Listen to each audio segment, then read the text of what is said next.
ప్రతి ఏటా గవర్నమెంట్ అంటే జనరల్గా ఏ ప్రభుత్వం ఉన్నా కానీ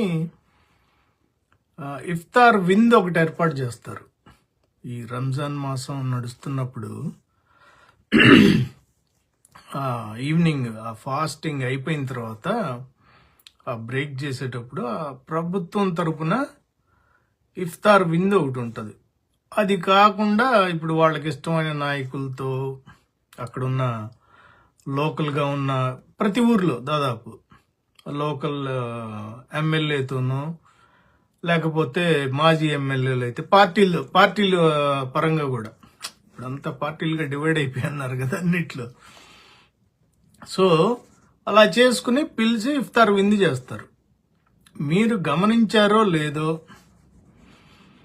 ఈ సంవత్సరం ఈ ఏడాది ఇఫ్తార్ విందు ప్రభుత్వం నుంచి అయితే లేదు. Okay, first point. ప్రభుత్వం నుంచి ఇప్పటి వరకు అయితే ఎటువంటి నోటీస్ అయితే లేదు. మీరు అడగొచ్చు వైఎస్ఆర్సీపీ చేస్తుందా అని. ఎస్, మేము చేస్తున్నాం. కొద్దిగా పోస్ట్ పోన్ అయింది. అది 18థ్కో ఎప్పుడో ఉంది కరెక్ట్ డేట్. ఆ డేట్కి పోస్ట్ పోన్ చేశారా, జరుగుతుంది. ఓకే, సో ఇప్పుడు ఎందుకు చేయట్లేదు? ఇక్కడ ఇద్దరున్నారు, మన చంద్రబాబు నాయుడు గారు, పవన్ కళ్యాణ్ గారు. సరే, ముందు చంద్రబాబు నాయుడు గారి గురించి మాట్లాడుకుందాం. లాస్ట్ ఇయర్ పాపం ఆయన అనౌన్స్ చేశారు, ఇది మనం చేద్దాము ఇఫ్తార్ విందు ఒకటి గవర్నమెంట్ తరపు నుంచి అని చెప్పి ప్రపోజ్ చేస్తే అది ఏమైందంటే చాలా మంది కొన్ని ముస్లిం ఆర్గనైజేషన్స్ బాయ్కాట్ చేశారు. ఎందుకు అంటే ఈ వక్ఫ్ అమెండ్మెంట్ బిల్ ఉంది చూసారా, 2024లో వచ్చింది ఆ బిల్ అమెండ్మెంట్ చేయటానికి అని చెప్పి ఒక బిల్ వస్తే దాని గురించి అని చెప్పి అది వాళ్ళు ఏం ఫీల్ అయ్యారంటే చాలా గ్రూప్స్ అది that's like an encroachment on their religious and community affairs అన్నట్టు ఫీల్ అయ్యారు Muslim groups. I don't want to go much into that. Okay, అది తెలుసు అందరికీ అది ఏంటి, అమెండ్మెంట్ ఎందుకు చేయాలనుకున్నారు ఏంటి అనేది. ఓకే, సో దానివల్ల ఏమైందంటే చాలా గ్రూప్స్, మెయిన్ గ్రూప్ ఒకటి ఉంటే వాళ్ళు చాలా చోట్ల బాయ్కాట్ చేశారు. ఇది కంట్రీ వైడ్గా జరిగిందండి. యాక్చువల్ మన స్టేటే కాదు, నితీష్ కుమార్ దగ్గర ఆయన ఉన్నప్పుడు బీహార్లో కూడా బాయ్కాట్ చేశారు, ఇంకా చాలా చోట్ల చేశారు. అది మన ఆంధ్రలో కూడా వాళ్ళని ఫాలో అయ్యి వీళ్ళు బాయ్కాట్ చేశారు. సో అదొక భయం, మళ్ళా బాయ్కాట్ చేస్తారేమో మళ్ళా పెడితే, ఎందుకు కదిలించటం అనేది ఒకటి, అది ఒక రీజన్. ఇంకొక స్ట్రాంగ్ రీజన్ నాకు అర్థమై ఏంటంటే మొన్నటిదాకా తిరుపతి లడ్డు ఇష్యూ ఒకటి జరిగింది. ఇష్యూ జరిగినప్పుడు దాన్ని విపరీతంగా ఏంటంటే అబద్ధాలతో ప్రచారం చేశారు.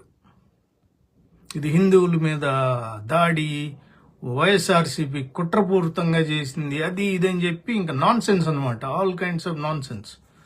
అది తేటతెల్లం అయిపోయింది, సిట్ చెప్పింది, అందరూ చెప్పారు, ఇప్పుడు అర్థమైపోయింది అందరికీ. సో ఆ వాదన ఎత్తుకుని ఇప్పుడు సడన్ గా మళ్ళీ ఈ ఇఫ్తార్ విందులు ఇవంటే కొద్దిగా ఏదన్నా ఇబ్బంది కలుగుతుందేమో అని చెప్పి ఒకటి. ఇది చంద్రబాబు నాయుడు గారి సంగతి. ఓకేనా, అది. ఇకపోతే పవన్ కళ్యాణ్ గారి దగ్గరికి వద్దాం. అసలు ఇది మెయిన్ మనకి ఇంపార్టెంట్. ఈయన ఏంటంటే ఎలక్షన్కు ముందు ఈయన చెయ్యని నాటకం లేదు, ఈయన ఆడని ఆట లేదు. అన్ని చర్చిలకు వెళ్ళారు, మస్జిద్లకు వెళ్ళారు, ఓకే, సిక్ టెంపుల్స్కి వెళ్ళారు, అన్నీ ఒక రకం కాదు అసలు. ఇంకా అసలు అది ఏ రిలిజియన్తో సంబంధం లేకుండా ఏ మత ధార్మిక సంస్థ అయినా కానీ అక్కడికి వెళ్ళి అటెండెన్స్ చేయించుకుని వచ్చారు. అంటే ఆ టైంలో ఏంటి, నేను అందరవాణ్ణి అనేది ఒకటి క్రియేట్ చేశారు బేసిక్గా. అది తర్వాత రోజుల్లో ఏమైంది, ఇప్పుడు మీరు పాత వీడియో ఒకటి చూసే ఉంటారు. క్యాప్ ఒకటి పెట్టుకుని ఒక ముస్లిం ఫ్యామిలీ ఇంట్లో ఆర్గనైజ్ చేస్తే చక్కగా బీఫ్ బిర్యానీ అదంతా ఖురాన్ పఠనం చేసిన తర్వాత ఆవిడ చదివిన ఆవిడ కాళ్ళు మొక్కుతా దండాలు పెడతా మనోడు ఓకే చేశాడు. చూశారు కదా అదంతా. అదే లాస్ట్ నాకు తెలిసి. ఆ తర్వాత ఎందుకంటే బీజేపీతో కలిసిన దగ్గర నుంచి అలాంటివి చేయటం మానేశాడు. ఓకే, అందుకని చెప్పి ఇప్పుడు మనోడు చేసిన అతికి ఏది లడ్డు విషయంలో ఇలా జరిగిందని తెలియగానే ఆ కాషాయం వేసేసుకుని మెట్లు కడిగే ఆర్డర్ కూడా తప్పు, మళ్ళీ కింద నుంచి పైకో పైనుంచి కిందకో కడగాలంటే ఉల్టా చేశాడు. అదొకటి. అది ఒక కెమెరాలు పెట్టి హడావిడి చేసి ఈ మధ్య ఇంకో మాట కూడా అన్నాడు. ఏమంటాడంటే ఇదే ఇష్యూ ఒక క్రిస్టియన్స్కో ముస్లిమ్స్కో అయ్యుంటే అసలు ఊరుకునేవాళ్ళ, అసలు ఎంత హడావిడి చేసేవాళ్ళు, ఎంత గోలగోల చేసేవాళ్ళు అని చెప్పి ఒక స్టేట్మెంట్ కూడా ఇచ్చాడు.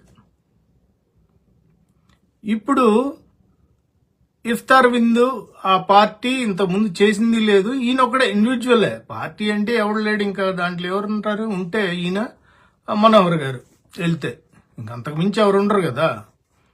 వీళ్ళు వెళ్ళేవాళ్ళు వచ్చేవాళ్ళు. ఇంతకుముందు అఫీషియల్గా వీళ్ళు చేసింది లేదు పార్టీ తరఫున నాకు తెలిసి. చేస్తే మాత్రం చెప్పండి ఎవరన్నా చేస్తే. సో వీళ్ళు ఇప్పుడేంటి, ఇప్పుడు అసలు చేయడు ఈయన. ఇప్పుడు గవర్నమెంట్లో ఉన్నాడు, అసలు చేయడు.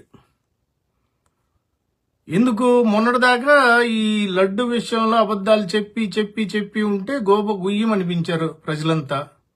నిజాలన్నీ బయటకు వచ్చేసినాయి.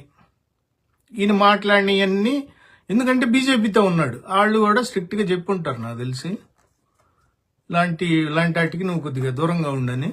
సో మనోడు కూడా ఏం చేశాడు, అటు చోటుకి వెళ్ళట్లేదు. నో ఇఫ్తార్ విందులు, నో హడావిడిగా ఇళ్ళకెళ్ళి కూర్చోవటం, బిర్యానీలు తినటం, ఇవన్నీ ఈ నాటకాలు ఏం లేదు. ఓకే, నేను అనేది ఏంటంటే ఇక్కడ నా అబ్జెక్షన్ ఏంటంటే పార్టీలు అన్నప్పుడు అందరూ కావాలి. అన్ని కులాల వాళ్ళు ఉంటారు, అన్ని మతాల వాళ్ళు ఉంటారు. మీరు ఒక మతాన్ని ఒక కులాన్ని పట్టుకుని వాళ్ళనే పెట్టేసుకుని ఇంకోళ్ళని తిట్టి చేస్తే మీరు పంపిన మెసేజ్ అలాగే ఉంది. ఇప్పుడు మీరు పవన్ కళ్యాణ్ గారు పంపిన మెసేజ్ ఎలా ఉందంటే మాకు క్రిస్టియన్ ఓట్లు కానీ ముస్లిమ్స్ ఓట్లు కానీ అవసరం లేదు, మా ఓట్లు మాకున్నాయి అనే లెక్క ఒకటి. ఇండైరెక్ట్గా అదే చెప్తున్నారు. సో ఇప్పుడు జనసేనలో టీడీపీలో ఉన్న ముస్లిమ్స్ హడావిడి చేశారు. మొన్న కూడా ఇక్కడ మన జోగి రమేష్ గారి ఇంటి మీద పడినప్పుడు కూడా ముఖ్య పాత్ర కొంతమంది ముస్లిం సోదరులు ఉంది అక్కడ టీడీపీలో ఉన్న వాళ్ళే. ఇక్కడ అంబటి గారు దాని మీద లేరనుకోండి, చెప్తున్నా. ఎందుకంటే మీరు గవర్నమెంట్ ఉండి కూడా గవర్నమెంట్ నుంచి ఇఫ్తార్ విందు ఒకటి చేయించుకోలేకపోయారు. మీరు సపోర్ట్ చేస్తున్న పార్టీ, ఎప్పటి నుంచో అనాదిగా సపోర్ట్ చేస్తున్న పార్టీ. గుంటూరులో ఒక ఎమ్మెల్యే కూడా ఉన్నాడు మీకు, అయినా కానీ ఏమీ చేయలేని పరిస్థితి అయిపోయింది మీది. ఇది మేమెందుకు చేస్తున్నామో తెలుసా? వైఎస్ఆర్సీపీ మాకు అది ఎప్పుడూ లేదు. ఎప్పుడు మాకు ఆ కులకుంపట ఎప్పుడు పెట్టింది లేదు. మేము వీళ్ళు ఎక్కువ వాళ్ళు తక్కువ, వాళ్ళు ఎక్కువ వీళ్ళు తక్కువ, ఈ గోళ ఎప్పుడూ లేదు పార్టీలో. కాబట్టి ధైర్యంగా ఏ పార్టీ అయినా, ఏ పండగ అయినా, క్రిస్మస్ ఈవెంట్స్, రంజాన్ ఈవెంట్స్, ఇఫ్తార్ పార్టీలు లాంటి హిందూ పండుగలు మామూలే. ఇంకా ఎక్కడైనా ఏదైనా బాహాటంగా భయం లేకుండా ఎక్కడైనా చేసుకుంటాం. అది తేడా. మీరు చేయటం ఎందుకు, బురద జల్లటం ఎందుకు, దాక్కుని భయపడతా ఇవన్నీ మానేయటం ఎందుకు? ఇప్పుడు నాకు మీ పార్టీలు టీడీపీలో ఉన్న ముస్లిమ్స్, జనసేనని సపోర్ట్ చేసే ముస్లిమ్స్ నాకు ఈ మాట చెప్పండి.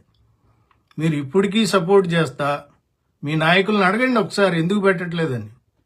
ఒకళ్ళిద్దరు బాయ్కాట్ చేశారు అనుకోండి, వచ్చేవాళ్ళు వస్తారు కదా. ఎందుకు పెట్టట్లేదు మరి? మీరు అడిగారు ఎప్పుడన్నా? గవర్నమెంట్ ఉండి ప్రతి ఏడాది అసలు ఇది గవర్నమెంట్ ఆనవాయితీ, ఇది గవర్నమెంట్ తరపున ఇఫ్తార్ విందు. ఈసారి లేదు. అసలు పవన్ కళ్యాణ్ గారు అసలు ఊసే లేదు ఇది. కాబట్టి ఆలోచించుకోండి ఒకసారి. వాళ్ళకు ఓట్లేసే ముందు మీరు ఒకసారి ఆలోచన చేయండి. ఎవరైనా సరే, ఏ మతం వాళ్ళైనా, ఏ కులపోళ్ళైనా కానీ ఇది ఒక్కసారి ఆలోచన చేయండి. వాళ్ళు ఓట్ల కోసం ఎంత దిగజారుతారనేది ఇక్కడ నేను చెప్పేది. అర్థమైందా? అన్ని మతాలోళ్ళు కావాలి, అన్ని కులాలోళ్ళు కావాలి. కాబట్టి వాళ్ళు చేసే కుట్రలో ఒకసారి గుర్తుపెట్టుకోండి ఓటేసే ముందు ఈసారి. Okay, thank you.